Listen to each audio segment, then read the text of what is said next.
Bonjour à tous. Alors, rapidement, un petit retour en arrière pour comprendre que le projet actuel est toujours le projet LGV PACA, qu'il faut faire accepter, mais surtout sans le nommer. Et pour cela, tous les stratagèmes ont été utilisés.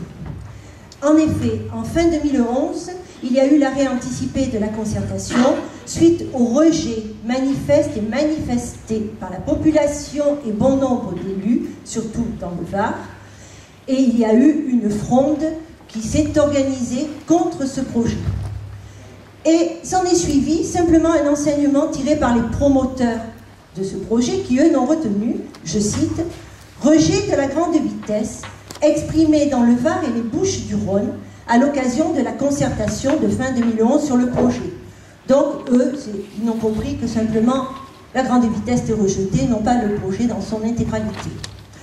Donc, il y a une décision prise par le comité de pilotage en décembre 2011, remise en ordre du projet. LGV PACA. Alors, on passe rapidement à l'année 2012, où là, il y a eu un travail, au travail les bureaux de communication, en avant les manipulations et les pressions de tout ordre.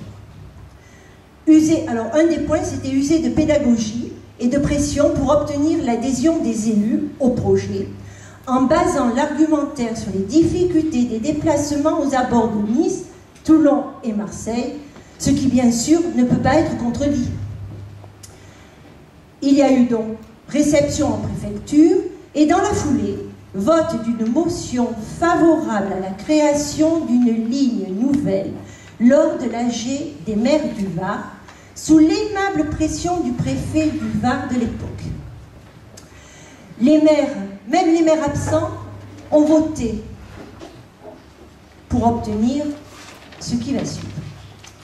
Ensuite, un autre point de cette année-là, ça a été l'exclusion de toute concertation avec la société civile, hormis la réception des associations par le préfet de région, qui s'est limité à la diffusion de l'argumentaire rodé auprès des élus, sans aucune considération des propositions soutenues par les associations opposées au projet. Associations ce jour-là qui ont été otages d'un chantage. Accepter ce projet, sinon rien. Autre point de cette année-là, toujours pour faire accepter, il fallait contrer le rapport de M. Mariton et les autres rapports qui dénoncent le manque de rentabilité de ce projet. Pour cela, on a joué sur la démographie dans les études d'approfondissement. Je cite, « Les mobilités des 3 agglomérations littorales sont mauvaises et se dégradent à cause de la croissance démographique. » Et on a gonflé les chiffres, annoncé 1 million supplémentaire d'habitants dans 20 ans. Chiffre faux, grâce à des études de l'INSEE qui ont prévu, elles, dans le meilleur des cas, l'arrivée de 20 000 habitants par an, ce qui fait donc au maximum 400 000 habitants. Mais il est vrai qu'en gonflant ces chiffres, c'était un moyen comme un autre de rendre rentable le projet qui ne l'est pas. Et dernièrement, pour clore, cerise sur le gâteau, un sondage LGV PACA commandé par RFF, qui doit faire ressortir le soutien de la population au projet LGV PACA. Beaucoup de remarques à faire sur ce sujet de sondage. L'échantillon non représentatif des habitants de la région, rapidement, majoritairement des usagers du train ont été sondés, exclusion des populations non desservies par le rail, et les Varois, seulement 25% des sondés, alors qu'ils sont concernés majoritairement par 67% des impacts de ce projet. Alors, dans vos dossiers de presse, vous verrez qu'il y a cette analyse de Marie-Laure Meillot-Beaufort, membre de la coordination, et aussi une analyse de Jacques Lottmann, professeur émérite de sociologie et statistique sociale aux universités Paris Descartes et de Provence à Aix, ancien directeur scientifique du département Sciences humaines et sociales du CNRS, ancien conseiller scientifique à l'Institut national de la statistique INSEE, bon, un spécialiste. Alors pour lui, la presse le projet a-t-il été vendu comme un paquet de lessive?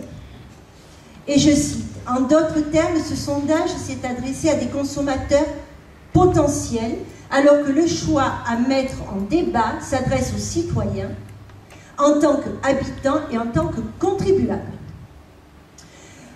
Une ligne TGV n'a rien à voir avec tout cela et l'étude d'implantation dans les milieux humains devrait opérer comme des études du milieu naturel, c'est-à-dire avec données objectives des pratiques, des contraintes, des effets économico-sociaux, des coûts et des choix alternatifs.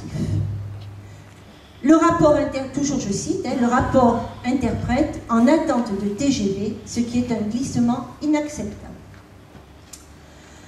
Alors, l'intégralité de ce sondage se trouve sur le site de RFF, qui, lors du dernier comité de pilotage, n'a donné que quelques feuillets bien choisis à la presse.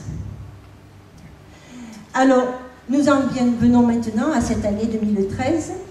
Fort du fait que 82% des habitants soutiennent le projet, d'après ce sondage, et que les enjeux sont partagés par les élus du territoire, on a pu tirer les conclusions. Il faut une ligne nouvelle. Seule possibilité pour l'amélioration des déplacements du quotidien. Alors, la stratégie de communication pour essayer de vendre le projet change, c'est ce que nous avons affiché.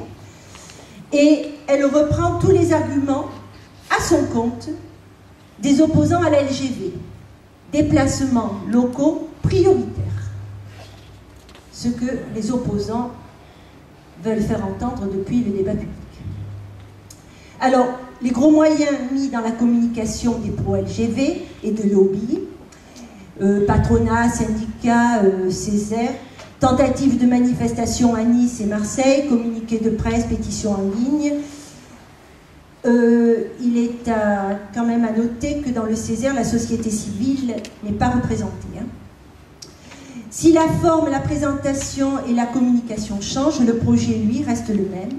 Et la désinformation est toujours d'autant d'actualité. Alors, changer le nom, identifiant le projet. C'est ce qui est dans ce fameux copil. Je cite, on ne parle plus de LGV PACA, hein, mais de lignes nouvelles, Provence ou Côte d'Azur. La très grande vitesse, ce n'est pas la priorité partout. Rien de nouveau.